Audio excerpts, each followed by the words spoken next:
ऐक सोनाली, तुझा तो गण्या परत आलाय, शेजारची बाई धापा टाकत म्हणाली. सोनालीच्या हातचं पाणी भरायचं घमेलं खाली पडलं. काय, तो हरामखोर परत आलाय? ती दात ओठ खात म्हणाली.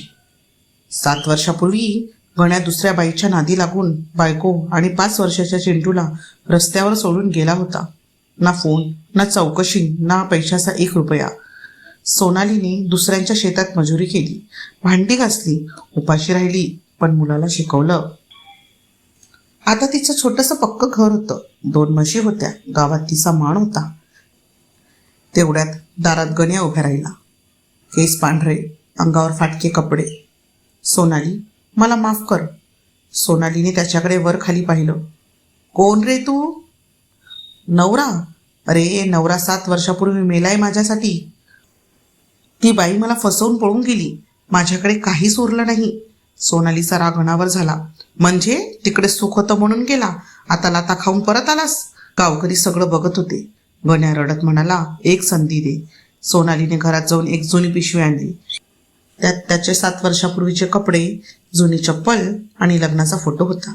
ती पिशवी त्याच्या हातात देत म्हणाली, ज्या दिवशी घर सोडलंस त्या दिवशी तुझं सगळं सामान जपून ठेवलं होतं, कारण मला खात्री होती 1 दिवस भीक मागत परत येशील. गण्या खाली मान घालून उभा राहिला. तेवढ्यात चिंटू बाहेर आला. आता तो 12वी शिकणारा उंच मुलगा झाला होता. गण्या आनंदाने म्हणाला, बाळा, मी तुझा बाप. चिंटूने डोळ्यात डोळे घालून उत्तर दिलं, माझा बाप? माझा बाप तर माझी आई आहे, जिने उपाशी राहून मला मोठं केलं. तू फक्त जन्म दिलास, बाप होण्याची लायकी कधीच दाखवली नाहीस.